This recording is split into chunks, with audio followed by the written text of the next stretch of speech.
Dobro, mislim, da li ja gledate prezentacijata?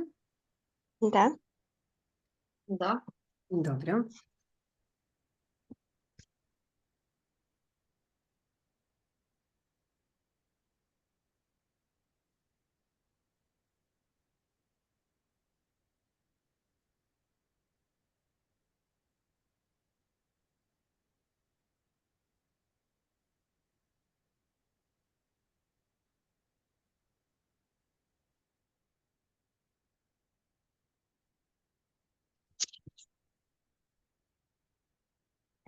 Dobro. Pa jaz bi počela бидејќи со повеќето од вас овде не се познавам лично, која сум, каква едукација имам, сето тоа најдобро е да се представам на почеток. Значи, јас сум Розета Паскали, значи, психолог сум по професија и психотерапевт, гешталт психотерапевт. Инаку, мојата едукација за гешталт терапија ја завршив пред околу 10-11 години веќе, од кога беше баш да видам 2011 година.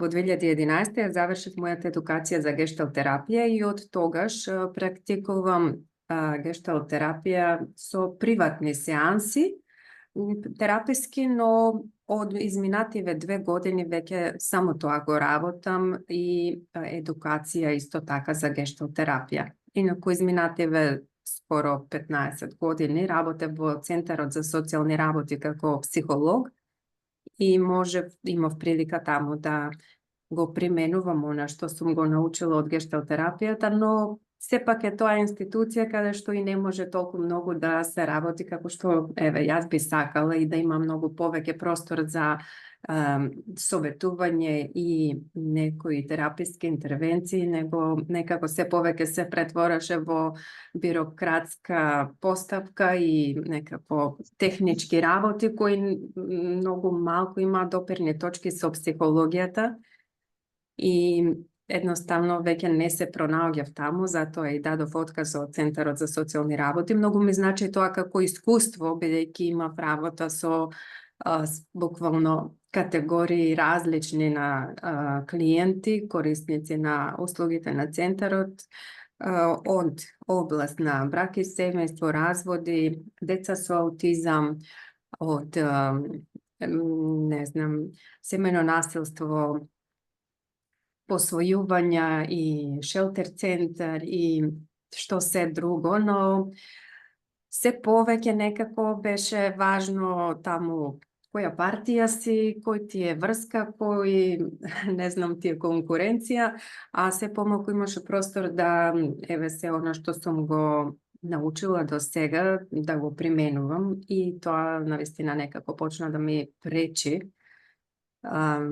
Имено, јас од како се вработив таму, не останав само со дипломата од психологија, туку сакав да напредувам и да магистрирам прво, а потоа и докторирав во областа на социјална психологија. Како што кажав, завршив и едукација за гешталт терапија, одев на часови исто и за трансакцијска анализа, тоа е друг правец психотераписки. Имам поминато и 2-годишна едукација за системска семејна терапија. И кога се свртев назад и видов колку всушност сум вложила време и пари и сила, енергија, што се за да го постигнам тоа, сметав дека не е во ред да останам таму каде што некој не го вреднува тоа, туку напротив можам многу повеќе да придонесам во приватната пракса и да им помагам на луѓето на кои им е потребна психотерапија.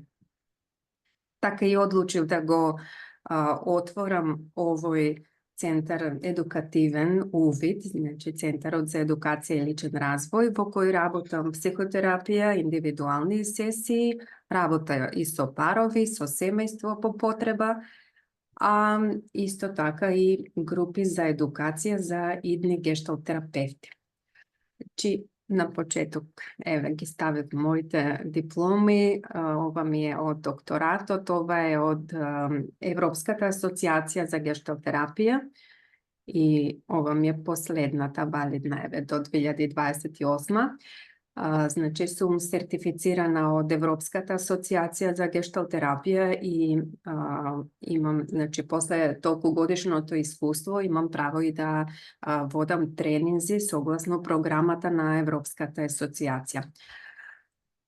А зошто гешталт терапија? Како што кажав, дека веќе сум поминала и едукација за трансакцијска анализа и за системска семејна терапија, но некако најмногу се најдов во гешталт терапијата, затоа што едноставно гешталт терапијата се смета за терапија на концентрација, терапија со емоции и некако мислам дека во она што значи секојдневие исполнето со емоции, важно е да научиме како да се справуваме со нив. Ако нема емоции, некако станува се сиво. Толку се важни емоциите за да функционираме добро и да на некој начин знаеме подобро да комуницираме со другите. Па затоа и толку е важно да знаеме што повеќе за емоциите. Емоциите се еден од, мислам, најважните сегменти од целокупниот психички живот на човекот. Па затоа и кога работиме гешталт терапија, најмногу се задржуваме на тоа што чувствуваме, како се чувствуваме, зошто ни се случува тоа и дали може поинаку, како може поинаку, дали како да ги прифатиме емоциите, да не ги поттиснуваме и се она што подразбира работа со емоции. Тоа е една од причините, има и други и кога повеќе ќе зборувам за гешталт терапијата, ќе ви стане јасно колку е тоа богат правец во психотерапијата за работа со различни категории од проблематиката со која се соочуваме секојдневно. На почеток мора да го спомнам Фриц Перлс како основач на гешталт терапијата. Тој е ученик на Фройд, верувам дека сите, барем Фройд ни е познат како зачетник на психологијата, како нов правец во науката, како нешто, како наука веќе, а не како нешто што е лаичко, туку ги поставил основите за една нова наука, а потоа и го формирал новиот психотераписки правец, психоанализа. Тоа е основата од која почнуваат сите понатаму психотераписки правци кои се развиваат, како што е и трансакцијската анализа и многу други, когнитивно-бихевиорална, психодрама. Има, значи, многу правци кои ги основале сите кои биле веќе ученици на Фройд и кои почнале со психоанализата. А потоа, не согласувајќи се со Фройд и со некои негови ставови, некои негови гледишта, одлучиле да се одвојат и да си создадат своји правци. Што значи всушност зборот гешталт? Тој е германски збор и не може буквално да се преведе со еден збор да се објасни, туку едноставно секаде така се користи, кога станува збор за гешталт терапијата, секаде се користи тој збор, не се преведува. А германски збор, реков, што нема некој баш соодветен еквивалент на англиски или на другите јазици, ни на македонски, ама некако најблизок превод би бил целина, некој облик, конфигурација, значи целина од повеќе делови. А на германски тоа се однесува на целокупниот изглед на една личност, на нејзината севкупност, буквално, се што носи, се што ја гради таа личност. Гешталт терапијата, гешталт представува, како термин вака, представува облик, структура, целовитост, која, како единствена целина има своји својства и сите тие делови, доколку се издвојат, не би го имале истото значење. Само како целина, тогаш веќе имаат некаква функција. Ментален метаболизам е еден од главните термини, ајде да кажам, што ги разликува што ја разликува гешталт терапијата од другите правци, а што значи тоа ментален метаболизам.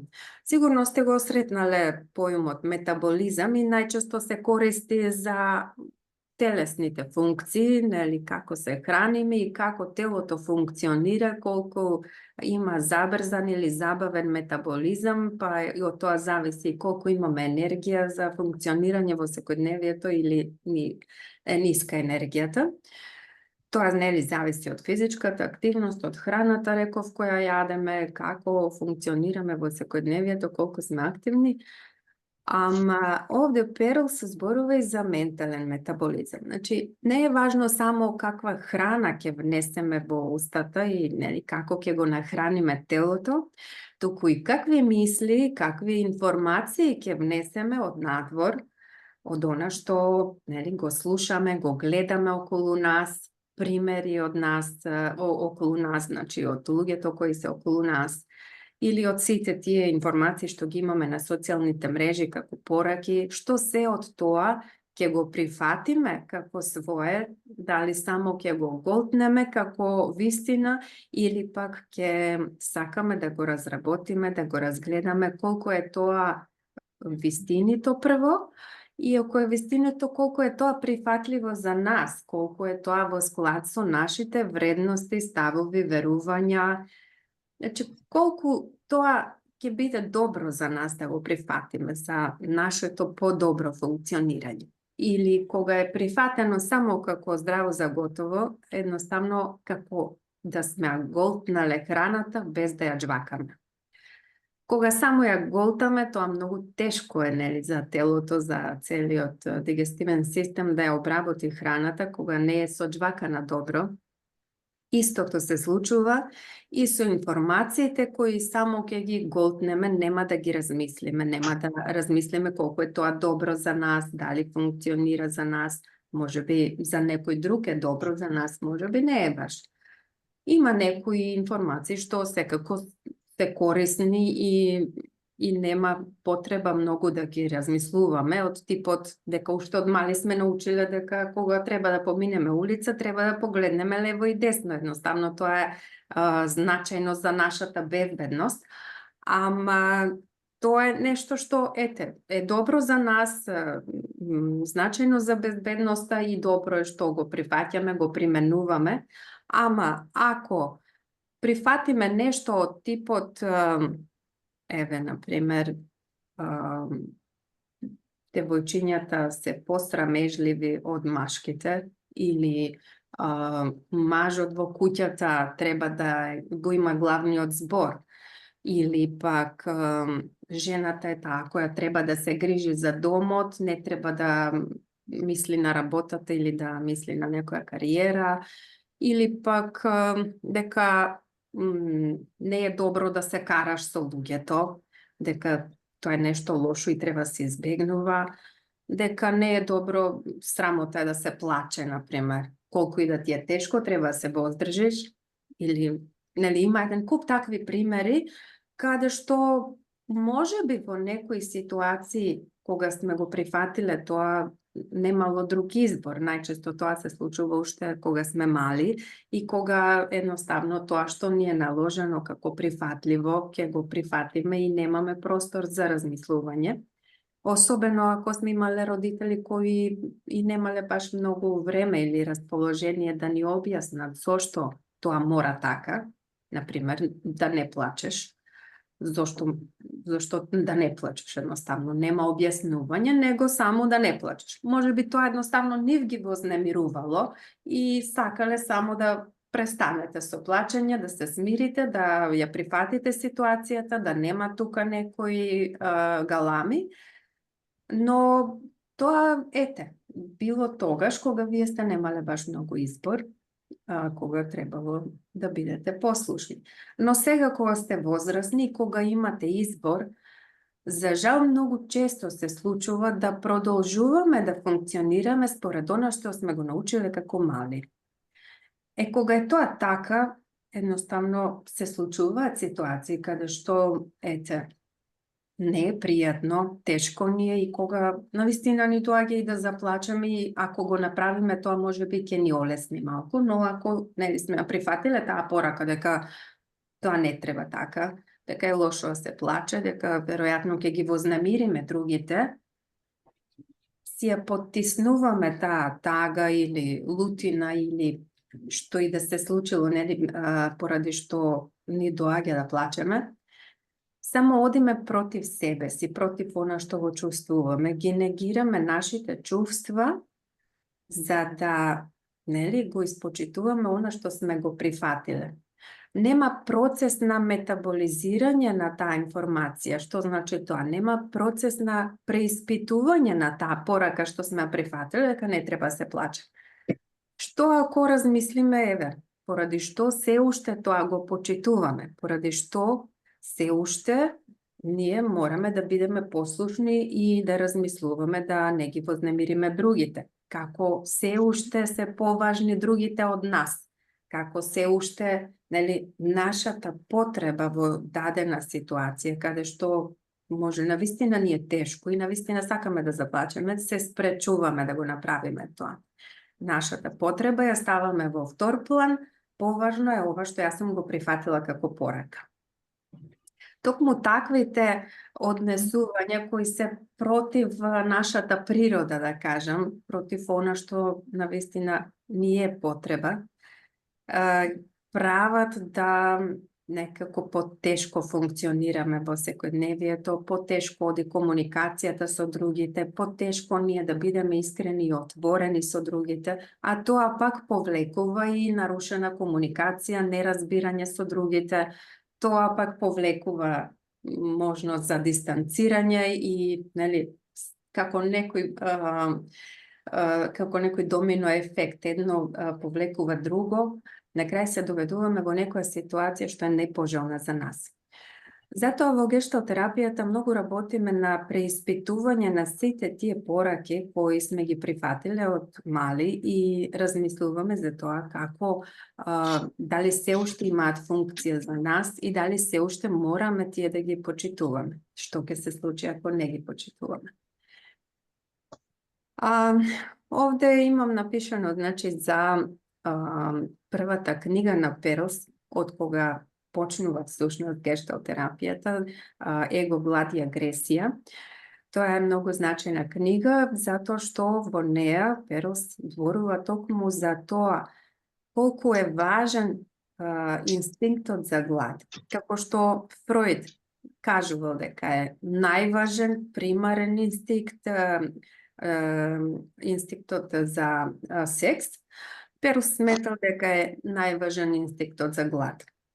Нели, смешно може звучи, ама ако сме гладни, ако не сме јадрале со денови, малку е веројатно дека би мислеле на сексуални односи. Некако, нели, примарно е прво она да сме сити, да се нахраниме, а потоа останатите потреби. Така да, тоа е нешто, дел од основите на гешталтерапијата на кои многу се обрнува внимание, особено и на тоа колку е важна концентрацијата на она што го правиме. Она што го правиме сега и овде. Еден од најважните принципи во гешталтерапијата, тоа е сега и овде.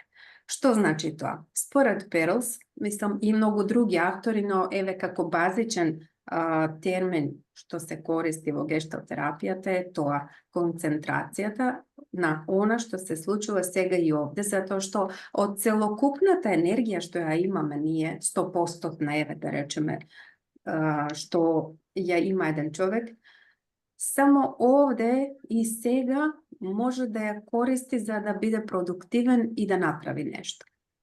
Тој може да одлучи таа целокупна енергија да ја користи и за размислување на нешто што поминало, што се случило Сабајлево, например, вчера, пред повеќе денови, години, да се сеќава на настаните што се случиле, и може би да се чувствува непријатно или да ги преиспитува и да размислува како можело поинаку и дека ако кажал поинаку ќе било поинаку, немало некој така да изреагира или зошто некој така изреагирал, па како дошло до ова. И, нели, постојано навраќање на тоа што се случило, ја трошиме енергијата на тоа, од оваа целокупната 100% енергија, трошиме на она размислување за тоа што се случило, но ние можеме и до утре да размислуваме на тоа, а сепак не можеме ништо да смениме од она што поминало. Едноставно тоа поминало, завршило. И колку и да го размислуваме, само ја трошиме оваа енергија со која ние можеме да бидеме функционални тука и сега. Истото може да го правиме и со она што може натаму да се случи, дали вечерва, дали за утре, за следната недела, за некој настани што следат, целокупната енергија што е 100%, ја користиме за она што понатаму ќе биде. Па се размислуваме дали да го направиме тоа, дали не, дали да се јавам, а што ако се јавам, па може би ќе ми рече вака или нема, подобро да не се јавувам. Ако отидам таму, па може ќе биде вака или онака. И значи, колку повеќе ја трошиме таа енергија на тоа, на некои идни настани, толку помалку енергија имаме за ова сега. Помалку функционални сме, нели? Енергијата ја трошиме на некои предвидувања и нешто што може би ќе се случи, може би не. Но пак и до утре да размислуваме за тоа, не можеме ништо да направиме за тие идни настани. Кога ќе дојде тоа време, нели, кога ќе биде овде и сега, тогаш ќе можеме и да функционираме и да направиме нешто во врска со било што и да се случува. Затоа е многу важно да вежбаме, да го осетиме тоа чувство на сега и овде и да некако ја осетиме таа енергија која имаме и она моќ што ја имаме сега да направиме нешто. Сега да направиме за да биде подобро тоа утре од она што било вчера. Ама тоа можеме само сега. Ете, тоа е еден исто важен принцип кој се учи во текот на едукацијата за психотерапија. Значи, овде во УВИД работиме психотераписки, а на некој му уклучен микрофон, само ако може да го исклучи.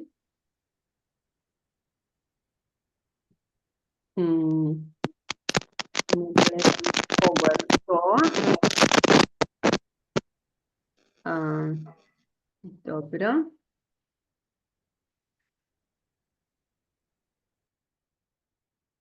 Добре, продолжуваме сега натаму. Значи, овде, како што кажав, во центарот УВИД работиме психотерапија и работиме еве на овие теми, на она што значи преиспитување како функционираме во секојдневието и како може поинаку, дали може да биде тоа подобро, кои се нашите здрави снаги за да можеме да се справиме со сите ситуации кои не ги носи животот, нели?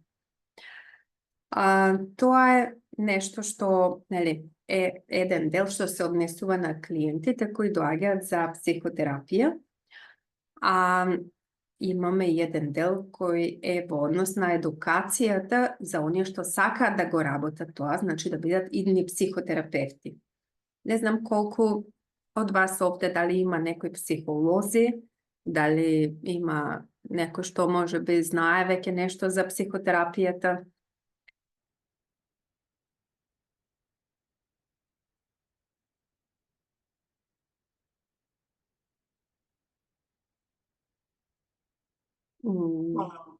Здраво, јас сакам да прашам само, мора да се биде психолог за да може да бидеш, да работиш со тоа ти што го работиш или? Не, не мора да е психолог, но добро е да биде, значи важно е да има високо образование.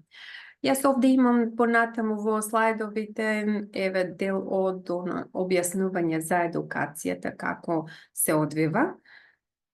Тоа е тренинг кој опфаќа 2-годишна програма за гешталт советници и 4-годишна едукација за гешталт терапевти. Значи, сите што сакаат да работат психотерапија, мораат да поминат целата едукација од 4 години, а оние што сакаат да бидат гешталт советници имаат 2-годишна програма. Во таа 2-годишна програма, тоа е фактички првиот дел, вториот дел е нели за учење за примена и психотерапија. Во првиот дел се работи многу повеќе на себе, да се запознаеме себе си добро, како функционираме, сите тие одбрамбени механизми и целата терминологија што ја учиме за гешталт терапијата. Што значи тоа? Значи да не се учи на памет, нема во гешталт терапијата не учиме ништо на памет, туку учиме преку искуство. Целите часови, значи едукацијата што се води е преку работилници во кои имате можност да работите на себе си, да се запознаете повеќе, значи да видите што тоа значи во пракса. Не е само, например, еве како одбрамбен механизам, проекција. Може на вас сега тоа ништо не ви значи. И јас може да ви кажам во таа и таа книга и ќе прочитате вие и ќе научите дефиниција дека проекција е одбрамбен механизам, што нели како дефиниција. Ама ако не го разберете тоа, едноставно не врши работа, нели? Кога ќе дојде клиентот кај вас, ништо нема да му значи ако вие му објасните по дефиниција што значи тој одбрамбен механизам или интроекција или некои такви термини. Значи, ако ги учиме само на памет, тоа е само голтање на информациите. Ако ги научиме и разбереме, тогаш веќе имаат и функција и примена. Затоа е важно во текот на едукацијата да се доаѓа редовно и да се работи она што е планирано според програмата, каде што имаме различни вежби за развивање на свесност за себе си и за тоа како функционираме. Значи, секој тука каде што е, таков како што е, како карактер, како личност, како начин на однесување што развил, не е тоа случајно.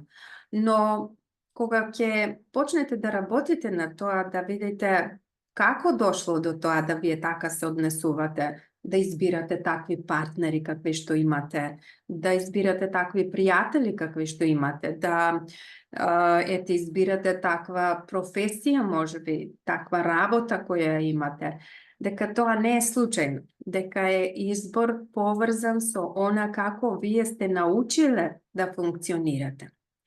Кога веќе ќе почнете да размислувате и да нели преку сите тие часови и вешби што ги правиме овде, да видите како сте дошле до тоа да бидете нели такви какви што сте и потоа работиме на процес на прифаќање. Како бидејќи без прифаќање нема промени. Тоа можеби звучи малку парадоксално, но токму тоа е и дел од парадоксалната теорија за која исто така учиме во оваа едукација, каде што откако ќе се прифатиме себе си, тогаш и веќе имаме простор за некакви промени. Добро. Понатаму имам јас овде, значи во однос на саатите кои треба се поминат, ова се саати што всушност опфаќаат се во однос на тие 2, односно 4 години. Освен работа во групата, секогаш едукацијата е во група, значи групна работа има, не се работи индивидуално со секој, посебно индивидуални сеанси, туку едукацијата се води во група. Од групата веќе, значи со ваква едукација се почна од пред 2 години, од септември продолжуваме. Веќе има генерација која ќе почне со 3-та година, за да нели ја помина таа 4-годишна едукација за гешталт терапевти. Едукацијата се одвива со физичко присуство за сите што се од Скопје и кои можат да доаѓаат редовно, доколку некогаш не можат, може да се следи и онлайн, или доколку сте од некој друг град, исто така може да ја следите едукацијата онлайн, а секако кога сте во можност, добро би било да дојдете и овде да ја осетите таа групна динамика со физичко присуство. има разлика. Не викам дека едното е подобро од другото, но едноставно некогаш налагаат условите дека е подобро да се работи онлайн, бидејќи доколку ја завршите оваа едукација, секако ќе имате клиенти кои ќе можат да дојдат во канцеларија и клиенти кои можеби се од друга земја и со кои ќе мора да работите онлайн. Треба да го знаете и тој дел. Ова се некои активности кои следат понатаму како обврски исто така. Сите едуканти потребно е да ја прочитат литературата која е задолжителна, ја имаме обезбедено овде во центарот. Немаме некој класичен испит за завршување на втората година или на четвртата година, туку тоа е презентација на теоријата која до тогаш сте ја учеле. Значи, на крајот од втората година имаме презентација на теоријата од се она што сме го учеле за тие две години, значи и од она што сте го прочитале од литературата. На крајот од четвртата година имаме презентација на случај од клиент со кој сте работеле вие, бидејќи после втората година, значи трета и четврта година, веќе може да работите со клиенти, секако со мое менторство и супервизија. Кога ќе изберете свој клиент, го презентирате на крајот од четвртата година како студија на случај. Исто така имате обврска во текот на една година најмалку 2 есеи да приложите од она што сте го научиле или можеби сте го прочитале, одредена тема сте избрале од литературата која е задолжителна. Тоа се, значи, прва и втора фаза, ова сега што го објаснував за првата фаза за гешталт советник. Ако продолжувате во втората фаза и ја завршите, тоа е напредно ниво и имате тука веќе едукација за примена на сето она што сте го научиле, примена во смисла како да работите со клиентите. Првата фаза е работа на себе си. Добро да се запознаете себе си, индивидуални сеанси исто така се важни, како да, што подобро она што го учите, научите како да го препознавате кај себе прво, а потоа и кај вашите клиенти ако одлучите да го работите ова. Тоа се некои важни работи во однос на едукацијата што овде ја организираме. Мислам дека е важно да знаете дека во однос на важно е да знаете во однос на едукацијата дека не мора да имате факултет од психологија, туку може да имате и некој друг факултет, но доколку сакате да го работите ова и доколку сакате да добиете сертификат од Центарот Увид, мора да имате високо образование. Пожелно е да биде од областа на општествени науки. Сега за сега не е ограничено, значи дека мора да биде психологија или педагогија или нешто сродно, но пожелно е да биде од општествени науки со цел да може полесно да и вие се вклопите во оваа едукација и програмата која работиме. Дали имате некои прашања до сега?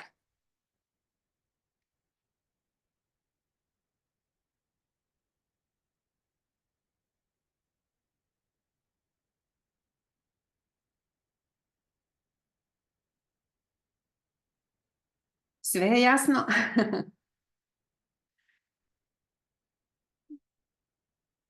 Гешталт терапијата може, мислам, оваа едукација може да ја посетувате и за личен раст и развој, не мора да биде тоа избор на ваша идна професија, иако може да се случи да се пронајдете себе си во ова и дека ќе одлучите дека сакате тоа да го работите, затоа што е многу хумана професија. Пред се го збогатува личното живење, поинаква се свесност се стекнува за тоа како функционираме во секојдневието и како може поинаку, а може и, ако изберете да биде ова ваша една професија, го дополните тоа со факултет кој е соодветен за да го работите ова. Едукацијата, значи, се одвива еднаш неделно, до сега беше секој четврток од 16:30 до 19:30, значи по 3 часа неделно, тоа се вкупно 12 часа во месецот. И ако некој пропушти, па имаме можност да го имавме до сега можност, бидејќи имавме и група во Охрид, па кога ќе има тие часови, групата од Скопје можеше да ги надополни сатите таму. Дали да дојдат или онлайн, како и да е, имаше можност за надополнување на сатите кои се пропуштени, а сепак е важно да има некој континуитет во едукацијата. Оној сертификат кој го добивате на крајот од целата 4-годишна едукација е сертификат кој го приложувате во Европската асоциација за гешталтерапија и од таму може да добиете сертификат кој е меѓународно признат, значи да го користите било каде во светот.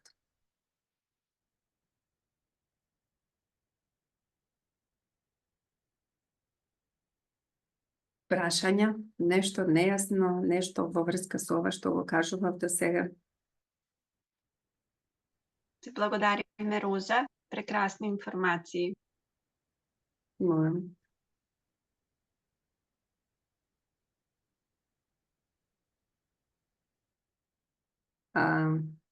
Илинка прашува колку е цената. Цената на едукацијата е 60 евра месечно. Сега тоа на годишно ниво би било 600 евра. Бидејќи се работи 10 месеци, од септември почнуваме до јуни.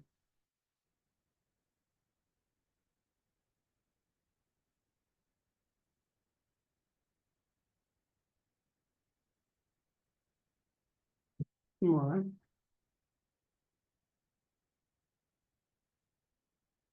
Ова, искрено да ви кажам, од лично искуство е се повеќе барана професија и се повеќе ќе има интерес, затоа што и самото време, ова брзо време што секојдневно ни се наметнува и тоа како знае да го ремети секојдневното функционирање на човекот и тешко да се справува со сето тоа. И затоа е потребно да има што повеќе психотерапевти кои ќе им помогнат на луѓето кои најдуваат на проблеми, дали во однос на семејството, во однос на партнерството, во однос на лично незадоволство. Има многу теми на кои може да се работи.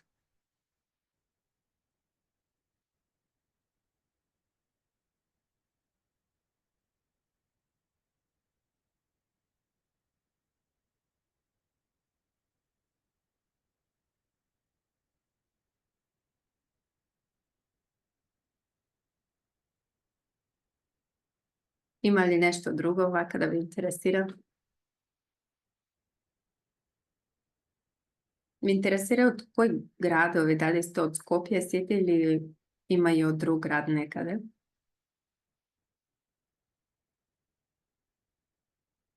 Не знам, Вики, Дани, Елена,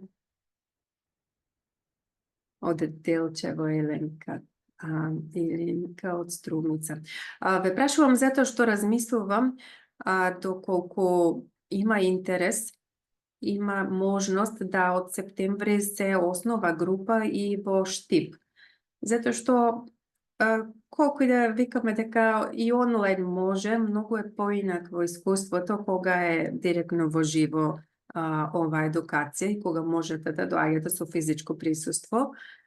Изминатава година имаше од Радовиш Маринела, а кој е таа?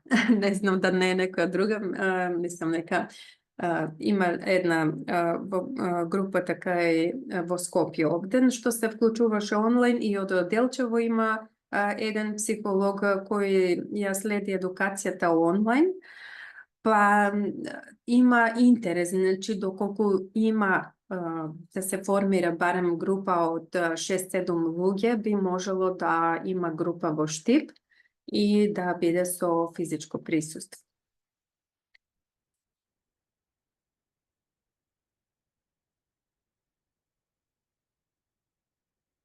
за тие што се од Скопје. Сега за сега е тој термин во четврток, значи попладне од 16:30 до 19:30, но до септември ќе видиме, значи еве сега е отворен уписот, до септември колку ќе се пријават, доколку има поголем интерес, може ќе се формира уште една група за да биде во друг термин.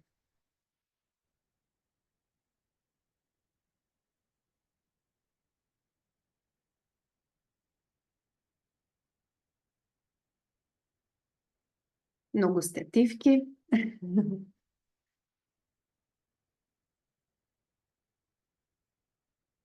Има ли нешто што вака ви остави повеќе впечаток, што баш ве заинтересира од презентацијава, што можеби баш ве замисли што како тоа би изгледало, еве, доколку вие би почнале со оваа едукација или можеби со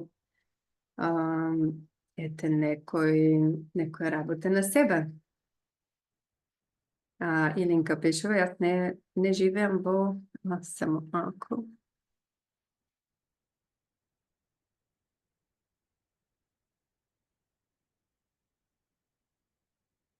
Јас не живеам во Македонија, значи може онлайн, да, може онлайн да се следи. Сега, значи до сега беше терминот секој четврток од 16:30 до 19:30 и секако доколку ја завршите едукацијата, кажав, ќе добиете сертификат кој е меѓународно признат и ќе можете да работите таму каде што живеете. Не знам од каде сте.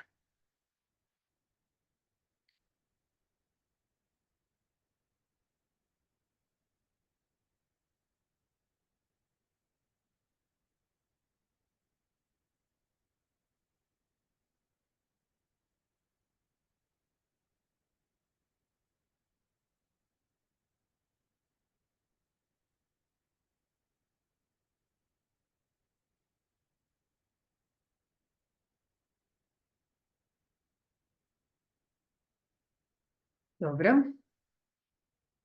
Други прашања? Дали има некој од Охрид ме интересира, бидејќи таму исто имавме група со физичко присуство, таму беше секоја втора сабота.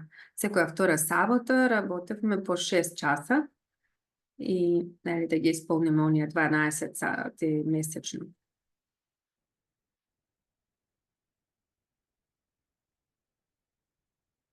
Изгледа не.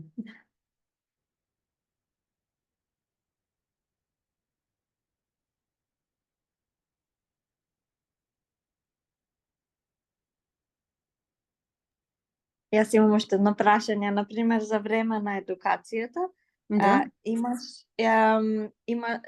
само онлайн програмата или имаш така, например, ти како јас, например, ако не можам да присуствувам и се одлучам за онлайн, имаш, например, некој состанок, например, со некој коуч или ментор или како да кажам, или единствено само таа програмата што имаш онлайн. Разбираш што сам да питам или? Мислиш часовите да ги поминуваш индивидуално со некој? Не мислам за време на едукацијата, например, дали има шанси, например, да имаш како состанок или така индивидуални.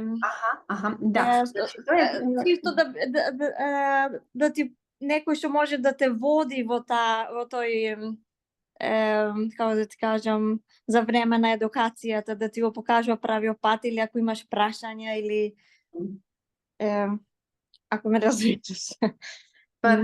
Пробувам да те разберам, значи мислиш во однос на едукацијата доколку има нешто нејасно, доколку дали во однос на теоријата или во однос на нешто што ете можеби си препознала кај себе како процес, па сакаш околу тоа да зборуваш повеќе. Тоа се работи во група. Има, значи, како обврска секако според програмата и број на индивидуални сеанси кои треба да се поминат во текот на првата и втората година и нели натаму ако продолжите. Тоа се работи индивидуално со други психотерапевти со кои јас соработувам, имам подпишано договор со нив. И тоа е, значи, нешто што лично го договарате со нив, кога можете, кога имате потреба од тоа. Има минимален број на сати што е потребно да ги поминете како дел од програмата. Но сето она што е во однос на едукацијата може да се објасни, да се праша, да се сподели додека се тие часови, значи, еве, ако бидат во четврток. Кога е групата, работиме, имаме еднаш во месецот, еден четврток е теорија, јас предавам или може и некој друг предавач, колега, кога ќе биде ангажиран, предава теоретски дел, објаснува, значи да има и една теоретска основа, да се објасни теоријата која стои во позадина на целата оваа пракса. А останатите 3 четвртоци, или ако е друг ден, нели, тогаш работиме во групата на се она што некој сака да знае повеќе, или може да имаме вежба, па секој да сподели што видел, како го доживел тоа, како се чувствува, што препознава кај себе. Значи, искуствено да се учи, да не се учи на памет, реков. Се е поврзано со едукацијата, може да се праша на тие часови. Јас сум достапна секако и индивидуално, ако е потребно дополнително нешто да се дообјасни, да се праша, да нели, останало нешто незавршено, но секако може и во текот на тие сати во секој четврток, нели, кога имаме група, да се работи на, еве, што и да излегло како процес или како нешто нејасно, кога има прашања. Работиме и на сонови, работиме и на се што подразбира психички живот.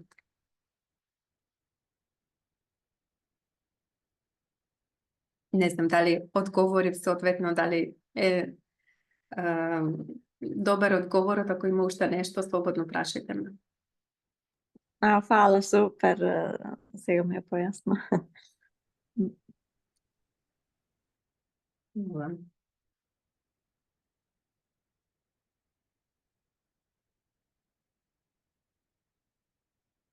Добро. Интересно што имаме едно машко група.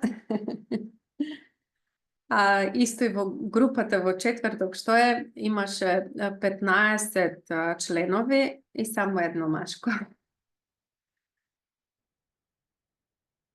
Не знам поради што е толку поголем интересот за оваа професија кај жените отколку кај мажите, не знам, може.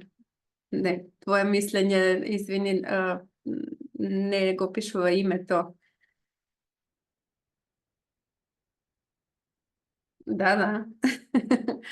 Може твое мислење ако сакаш да споделиш поради што еве мислиш дека е по-голем интересот кај жените отколку кај мажите.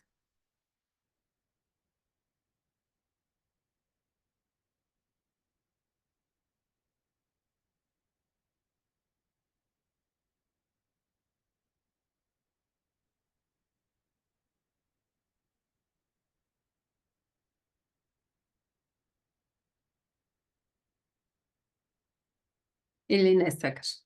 Добро. Интересно е затоа што се почнало од Фройд и сите негови ученици во почетокот биле мажи. И генерално од тој период, од како започнала психологијата како нова наука и психотерапијата како нова професија, да кажам, генерално сите биле мажи. А сега, еве, после толку време, некако се смениле работите и дури јас кога студирав психологија на факултет, кога се запишав, од вкупно бевме некаде околу 130, можеби, студенти, имаше околу 5-6 машки. И некако овој тренд се одржува и еве и од искуство со оваа едукација исто, значи од, еве кажувам, од група од 15 едуканти, еден е машко. Поради што е тоа така, не знам.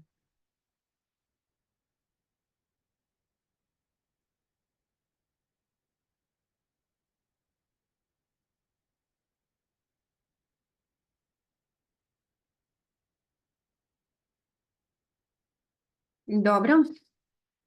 Има ли уште прашања?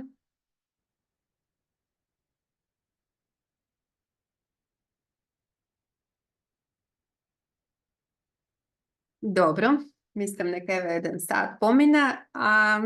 Ако имате дополнително прашања, слободно пишете ми на Facebook или ги имате моите контакти секако на Viber, може да ме контактирате како ви одговара.